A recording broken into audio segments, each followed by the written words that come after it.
Hello students, स्वागत है आपका आपके अपने यूट्यूब चैनल बीजी टीचर में। तो स्टूडेंट्स, आज के वीडियो में हम बात करेंगे पग विचलन विधि से समांतर माध्य किस तरीके से ज्ञात किया जाता है। तो वीडियो बहुत ही इंटरेस्टिंग है क्योंकि ये सवाल आप लोगों से एग्ज़ाम में पूछा जाता है। तो वीडियो को ध्यान से देखना है। आप लोगों को वीडियो पसंद आए तो लाइक करना है, दोस्तों के साथ शेयर करना है और अगर चैनल पर नए हो तो चैनल को सब्सक्राइब करना है, साथ में बेल आइकॉन को भी प्रेस कर देना ताकि अगला जो वीडियो है आप लोगों तक पहुंच पाए। तो इस वीडियो में हम बात करेंगे पग विचलन विधि से समांतर माध्य ज्ञात करना। तो देखो, यहाँ पर आप लोगों को जो पग विचलन विधि से समांतर माध्य ज्ञात करना होता है उसके लिए आप लोगों को इस तरीके से कोई एक टेबल दे दी जाती है।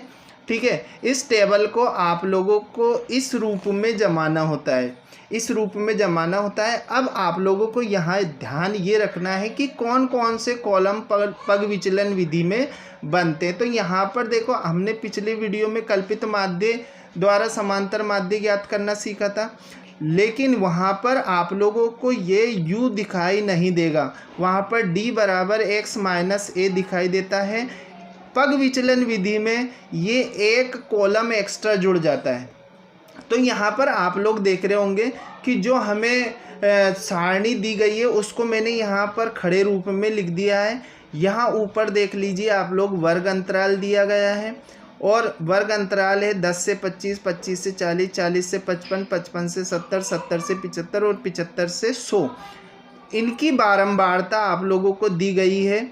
10 से 25 कितने हैं, बारंबारता f के द्वारा प्रदर्शित करते हैं। ये 2 है, ये 3 है, 7 है। 40 से 55 के बीच में 7 है, 55 से 70 के बीच में 6 है, 70 से 75 के बीच में 6 है और 85 से 100 के बीच में भी 6 है। अब यहाँ पर आप लोग देख रहे होंगे कि मैंने यहाँ पर सिग्मा एफ ऑलरेडी लिख दिया है। ये आप लोगों के समय बचाने के लिए मैंने ऐसा किया है। तो आप लोग इसको जोड़ लें सारे को। तो सिग्मा एफ का मतलब होता है सारी बारंबारताओं का योग।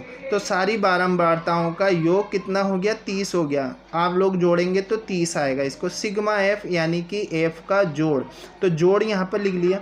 अब अगला जो कॉलम है, यहाँ पर देखो टोटल कॉलम कितने बन रहे हैं पग विचलन विधि में। आप लोग पहले से ही बना के रख लें कॉलम। 1 2 3 4 5 और 6 कॉलम बनेंगे पग विचलन विधि में।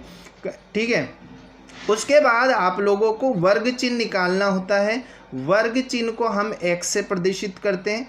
x निकालना है और x कैसे निकलेगा, आप लोग क्या करें, जो वर्ग अंतराल दिया गया है ये 10 से 25 दे रखा है, इनको जोड़ेंगे। 10 और 25 कितने हो गए, 35। और 35 में आप लोग 2 का भाग दे देंगे। तो 35 में 2 का भाग देते हैं तो 17.5 आते हैं, 17.5 आ गए। तो ये जो x है वो यहाँ से आता है। x कहाँ से आता है, यहाँ से आता है वर्ग अंतराल से।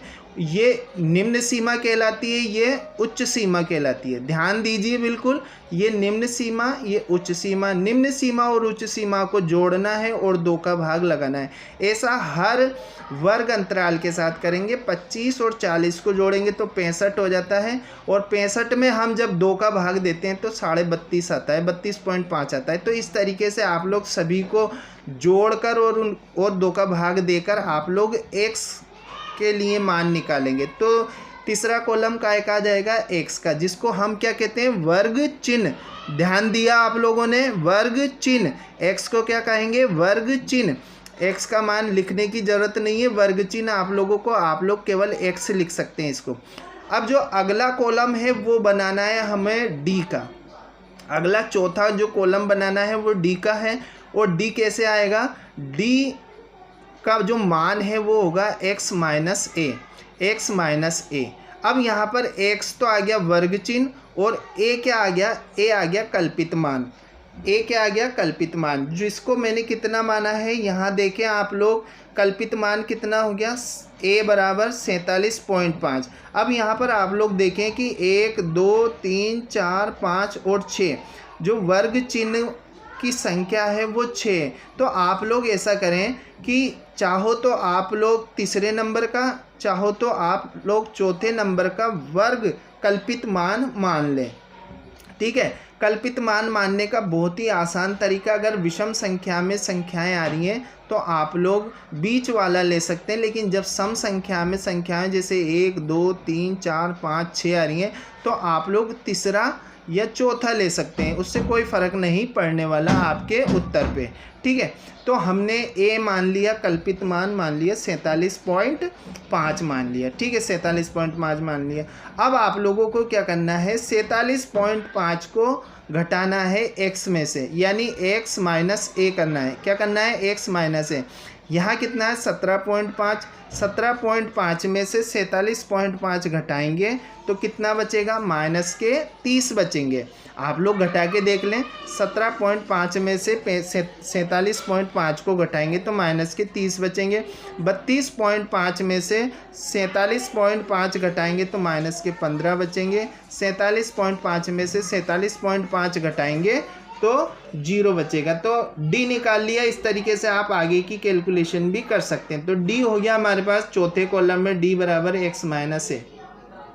अब आप लोगों को क्या करना है, अगला कॉलम बनाना है u का। u का मान जो होता है उसके लिए फार्मूला है x माइनस ए अपॉन एच, यानी कि हमने जो x माइनस ए निकाला है उसमें h क्या है, वर्ग अंतराल है। यहाँ देखें आप लोग x माइनस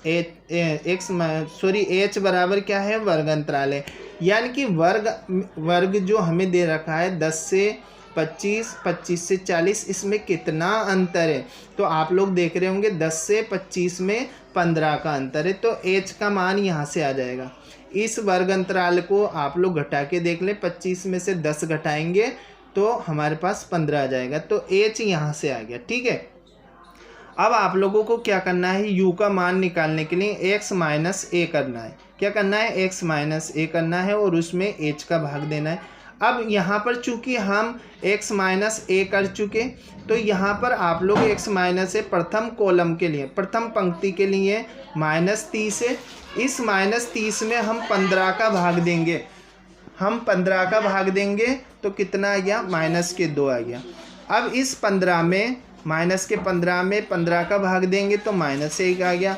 0 में 15 का भाग देंगे तो 0 आ जाएगा। 15 में 15 का भाग देंगे यानी 15, यानी h का भाग दे रहे हैं हम x माइनस ए में। सभी x माइनस ए में आप लोगों को h का भाग देना है, यानी 15 का भाग देना है। 15 में 15 का भाग दिया तो 1 आ गया। 30 में 15 का भाग दिया तो प्लस के 2 आ गए। यहाँ प्लस के 45 में 15 का भाग दिया तो 3 आ गए। अब क्या करना है आप लोगों को, जो f है बारंबारता है उसको u से, u वाली जो कॉलम है, f वाली जो कॉलम है उसको और u वाली जो कॉलम है उसको आपस में मल्टीप्लाई करना है। पंक्ति से, पंक्ति के मान को पंक्ति से गुणा करना है, यानी कि इस तरीके से ये पंक्ति हो जाएंगी। इनको f और u को, यहाँ ध्यान दें आप, f और u को मल्टीप्लाई करना है आप लोगों को। f और u को मल्टीप्लाई करके और फिर आगे लिख देना है FU में। तो यहाँ पर देखें 2 और -2 को मल्टीप्लाई किया तो -4 आ गया। 3 और -1 को मल्टीप्लाई किया तो -3 आ गया। 7 और 0 को मल्टीप्लाई किया तो आप लोग जानते ही होंगे, किसी भी संख्या को 0 से मल्टीप्लाई करें तो 0 आ जाता है। इसी तरीके से आप लोग मल्टीप्लाई करके यहाँ लिख दें। अब नीचे आप लोग देख रहे होंगे सिग्मा FU लिखा हुआ है। क्या लिखा हुआ है, सिग्मा FU, यानी FU का जो कॉलम है उसके सभी मानों को आप लोगों को जोड़ना है। तो ये हो जाएगा सिग्मा FU। तो आप लोग क्या करें, पहले माइनस की संख्या को जोड़ लें और फिर प्लस की संख्या को जोड़ लें।